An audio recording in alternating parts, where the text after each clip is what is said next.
I'm Andrew Schwartz, and you're listening to The Truth of the Matter, a podcast by CSIS where we break down the top policy issues of the day and talk with the people that can help us best understand what's really going on. I want to try to understand better what Israel's objectives are and what the current state of the conflict is. We're talking on June 18th in the afternoon, about 2:00 p.m. Eastern.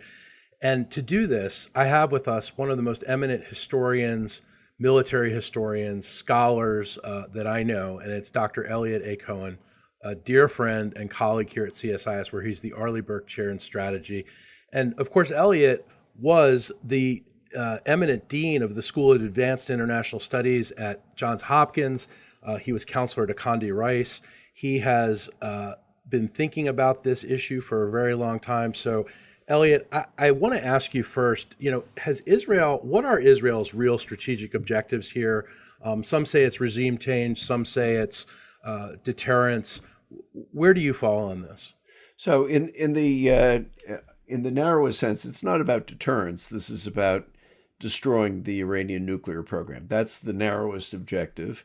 And we can talk about what that means, but that's certainly what they intend to do.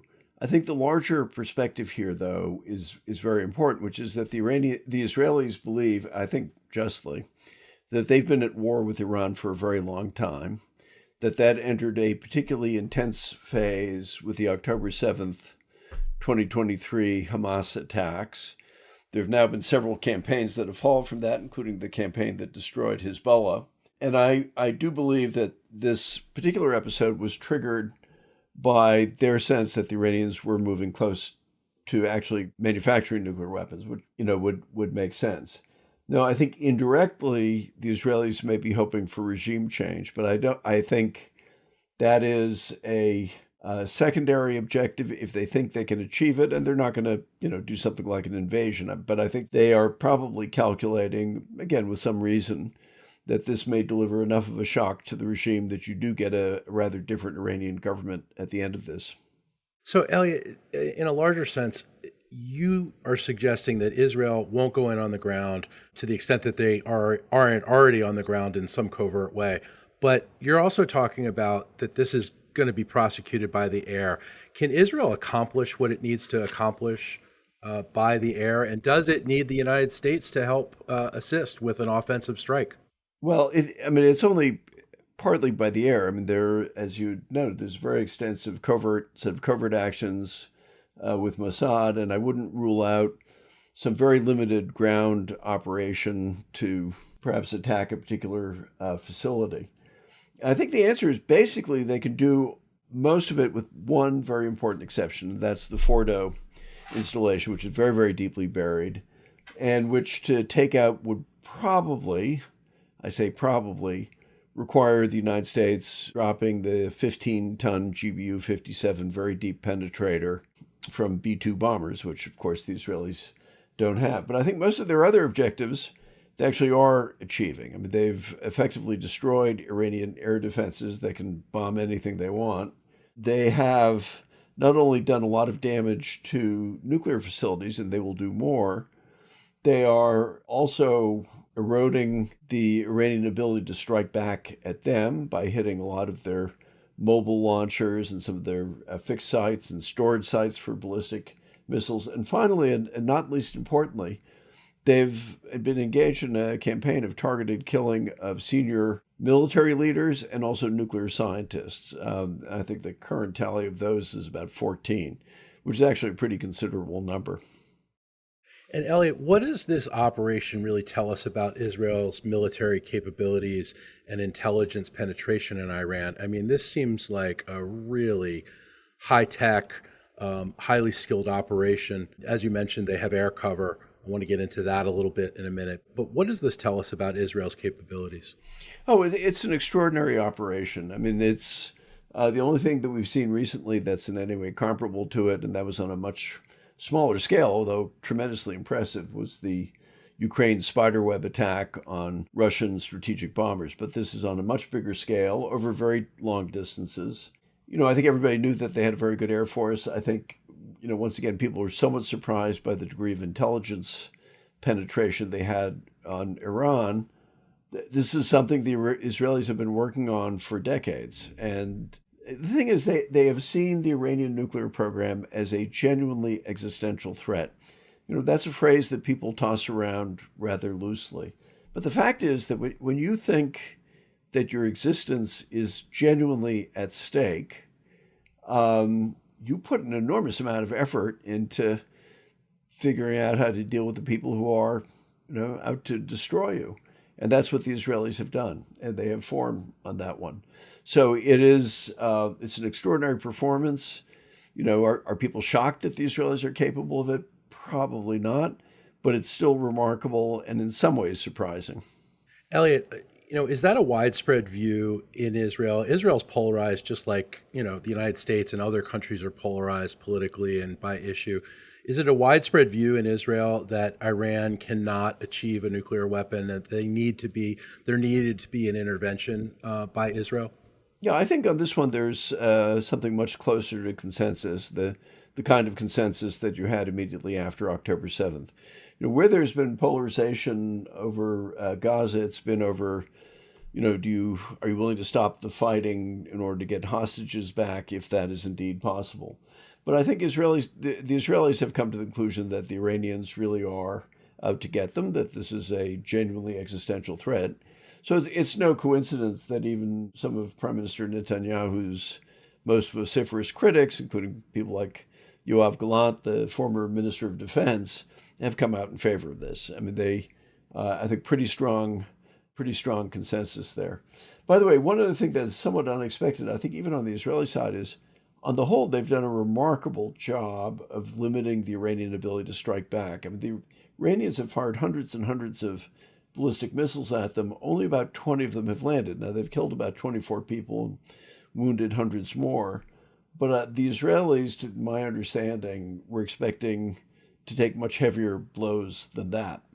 And they were able to prevent that with a series of preemptive attacks on launchers and missile storage, but also some very clever attacks on the leadership personnel who would have to order and coordinate those strikes. So they've been able to hold the damage to themselves down really in quite a remarkable way. But it doesn't mean that Israel's not feeling that damage, correct? I mean, we've seen, fires in Herzliya, we've seen Haifa be bombed, Jerusalem, Tel Aviv, of course. It's a scary time to be in Israel. It's a scary time for civilians in Iran as well. What are you hearing from your sources on the ground about how it is actually in Israel right now? I think less scary than it looks from over here. It, of course, scary. If you're, hunkering down in bomb shelters, it's going to be, and hearing bangs, then it's going to be scary. But let's remember, first, the Israelis are used to that. They've gone through a lot of that. Secondly, the actual damage has been really remarkably limited. Television footage of any particular strike is going to be dramatic and upsetting. But on the whole, this is not a very extensive level of destruction. And above all, important to remember, this is an extraordinarily cohesive society under threat. There are now 100,000 Israelis trying to get back to Israel. Right. Now, in most countries, when you're at war and missiles are raining down on your cities, people would be trying to figure out a way to leave. Here, they're trying to figure out a way to get back. And right. People should stop a moment and just think about that. That's quite something to think about. The morale seems, as you say, to be pretty steadfast and wanting to, get this mission accomplished. What to you would mission accomplished look like for the Israelis? I think if they can really inflict an extremely high level of damage on the nuclear facilities, and there are, dozens, because there are a lot of different pieces to building nuclear weapons. There's enrichment, there's manufacturing the warhead, there's fitting it to delivery means, there are all kinds of things. I do think taking out Fordo will be part of it, and if we don't do it, they may try to find other ways of doing it. I think for them, that's the big success, as well as killing off a substantial chunk of the leadership echelon in Iran. I suspect the Israeli calculation is that this kind of blow, which is extraordinarily humiliating for the Iranians, will trigger some kind of regime event. The supreme leader, Ayatollah Khamenei, is 86. He's not well. A lot of the people who've been killed are from the old generation of the Iran-Iraq war. There's undoubtedly a younger generation. They're sitting on a very hostile population that really hates them and would like to see change. And I think that's what the Israelis are quietly hoping for, that this will be a shock to the system. And it should be a shock to the system. What is it that the Iranian regime had to offer its people? Well, it had, religious zeal and revolutionary spirit. That's gone. It's been replaced by cynicism and hatred of a very corrupt regime. It had imperial ambitions across the Middle East. Well, that's been blown up by losing Hezbollah and by losing Syria as well. Let us remember that. And then actually the nuclear project was a sort of a rally point for Iranian morale. When I worked at the State Department, I had on my desk as a keepsake an Iranian banknote. And if you held that banknote up to the light, you would see that the watermark was the sign of an atom over Natanz. Really? One of the main enrichment sites. And, that tells you something about how the centrality of the nuclear project to the regime's prestige. But if all that stuff is in ruins, if it's abundantly clear Iranian air defenses are completely incapable of defending the country, the Israelis can fly over that country in daylight now. So what does the regime have left? Answer is the only thing it has left is repression, which it's good at. And that may be able to tamp down the Iranian people. But no regime, even the most totalitarian regime, and Iran is not quite that, can in the long run survive on repression alone. It just doesn't work. So you mentioned, Eliot, that the Israelis have air supremacy. They can fly into Iran during the day now even. What does that actually mean? Do they, control what's happening there? Is there, and what are the limits to having air superiority? Well, it means you can hit whatever you want to hit. Anything that you can hit from the air, they can hit. Now, they can't maintain really persistent presence, although I would even modify that to some extent with some of the very sophisticated drones they have, which are long endurance systems. But basically it means anything they want to blow up, they can blow up. And that's a very big deal. Is there a risk that that Israel and the United States, who supplies Israel, could run out of weapons in this conflict? I don't know. I don't know the weapon stocks they have. Of course it's conceivable, but I think this is one the Israelis have been stocking up for a long time, and it's also clear that the American administration is quite willing to support them and wants to see them succeed in destroying the Iranian nuclear program. So, Eliot, let's look a little bit into the forward. Do you see a broader escalation across the region, and how might the next phase of an Israeli-Iranian conflict, go forward? So I actually, conceivably, of course, the Iranians do have a few cards to play, although if they play any of them against the United States, including, I think, closing the Straits of Hormuz or attempting to, the price they would pay for that would be so high that they won't want to do it, because then I think the United States really would unleash some of the furies on them. I think it's really important to remember that when the Islamic Republic is perfectly capable of backing down, and actually there are a number of occasions on which it has done so. Let me just mention a couple. One is at the very end of the Iran-Iraq War. If you may remember, the United States accidentally shot down an airliner filled with pilgrims coming from Mecca back to Iran. And, at the time, this was an accident. A lot of people in the American government were very concerned that the Iranians were going to unleash terror all over the United States and all over the world. In retrospect, what happened was the Iranians said, oh my goodness, the Americans are willing to shoot down civilian airliners. We better kind of bring this war with Iraq to an end. And they did, on terms that were very disadvantageous to them. So that's one example. Second example would be, The Iranians did suspend their nuclear program for a time in the spring and summer of 2003. Well, why did they do that? Well, we apparently don't have the full details, but I'd be willing to lay money that they saw what had just happened to their West, namely the U.S. invasion of Iraq, and were afraid a similar thing would happen to them. The third episode, which I remember from my time in government, is we actually had been very reluctant to pick up operatives of the Quds Force, which is sort of the Special Operations Force of the Republican Guard, Revolutionary Guard Corps, rather. But at one point we did. We picked up 5 of them in Erbil in northern Iraq. What was the Iranian reaction? It was to pull back all of their Quds Force people out of Iraq. So, these are not actually people looking to be martyrs. Far from it. And I think it is just as likely that they will try to hunker down, see if there's some way they can wriggle out of it. Now, there will be a struggle, I suspect, between the real zealots in the regime and a larger majority that just wants this thing to stop. But I think on the whole, it is more likely that they will back off than that they will say, yeah, we want to declare war on the United States as well.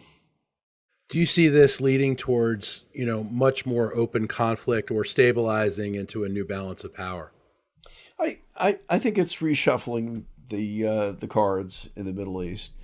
And there again, it's part of a number of things that has happened, actually beginning with the invasion of Iraq in 2003. One of the reasons why the Israelis can strike at Iran is because the Iraqis don't really control their own airspace. But between the fall of the Saddam Hussein's regime, the destruction of Hezbollah, which is the most important Iranian proxy, the revolution in Syria, which actually deprived them and the Russians of a major base in the Middle East, and now this, you're seeing a kind of a major reorientation of politics in the Middle East. And there are other developments as well, above all the rise of a modernizing autocrat in the person of Mohammed bin Salman in Saudi Arabia. So I think what the way to think about this is we're watching a reshuffling of the deck. And, ultimately, if the Iranian nuclear program really is crushed, and even more so if, these events do bring about some kind of internal change in the composition and even nature of the Iranian regime, it's actually could be a much more hopeful period for the Middle East and the Persian Gulf. A lot of people are talking about the United States' role in, or lack thereof, in this operation. It's hard to say what the United States is going to do next. The president has not indicated what he's going to do next. What's your biggest worry for the United States if the United States does indeed engage? You mentioned there's always been a fear that Iran would unleash terror on our shores or other American assets around the world. What do you worry about, and what are some of the people who are saying the United States should stay out of it? What are they worried about? Well, they worry about that, but let's remember the Iranians have unleashed terror all over the world before. They tried to assassinate Donald Trump Correct. In 2024. They've committed massacres all around the world. Think of the bombing of the Jewish Community Center in Argentina. I mean, it's not as though these people have been kind of peaceful and controlled. Far, far from it. Look, I think at the heart of this, a lot of people in the U.S. government would rather have nothing to do with the Middle East, shift everything to China. I don't think Donald Trump feels that way because he's developed a certain kind of feel for the Persian Gulf in particular. But I think above all, what Trump feels, and in this way, his judgment, I believe, is actually better than that of many of his advisors and many of the nominal experts who are commenting on this, is, one of his great political gifts is he has a feral instinct for weakness. That's what he's really good at sensing. And I think he senses the weakness of the Iranian regime. And so he's willing to press. And actually, as undoubtedly and many of our listeners know, I've been very critical of this administration and of Trump personally. But I think of this, his instincts are correct, and his judgment is better than that of a lot of his critics. Interesting. Eliot, I want to close with a little bit of a discussion about the Iranian people. Of course, what we're talking about here is the government and not the people. The people are lovely and wonderful people, and Israel's been very careful to try to limit civilian casualties. Like you, I have a ton of Persian friends here in the United States who are saying things like, thank goodness Israel finally did this. Do you feel optimistic that the people of Iran are going to get some relief from this regime, and the Iranian Persian diaspora abroad will get some relief? I know that they're in turmoil right now. It's certainly much more possible than it was before this kicked off, and I think it is possible. But we just, for sure, we can't tell. I think in the case of Iran, you need to draw a distinction between the urban middle classes, which are basically inclined to be secular, hostile to the regime, and then the more rural population, which is, as in many countries, more traditional, more devout, and which may not have the same feelings. But the urban population, I think, is hostile to the regime. The critical question is going to be the repressive apparatus. There have been now a number of waves of popular demonstrations in Iran, and they've always been put down brutally, but also with a level of cunning, which you see and you have to notice. The question is that repressive apparatus now going to be shaken and not work? Because if the repressive apparatus stops operating effectively, as has happened in other countries before, then I think you could see very dramatic events quickly. If it's still effective, then the regime will hang on, although it does face this profound succession crisis with the eventual demise of the supreme leader. Eliot, finally, I just want to ask you, how does this strike, this Operation Rising Lion, compare to Israel's past operations like bombing Osirak in Iraq in 1981 or Syria in 2007? So, those were one-off, very specialized kinds of things. What's striking here, and this has relevance more broadly for warfare, not just in this case, the very large-scale use of special operations, covert action, that sort of thing, with large-scale precision, long-range precision strike. And that is the angle that I think people interested in the sort of narrower questions of military art and science will want to look at, because other countries will be vulnerable to it. By the way, among them, the United States. It's a lot easier for bad actors from other countries to set up shop here and to do things than it is for us in a lot of other places. But big corrupt countries like Russia and Iran are very susceptible to it because people can get in and out and do things, and we've now seen that. So this is it's a sort of a new chapter in the art of war as well. Eliot, I can't thank you enough for your insight. Really appreciate it. My pleasure.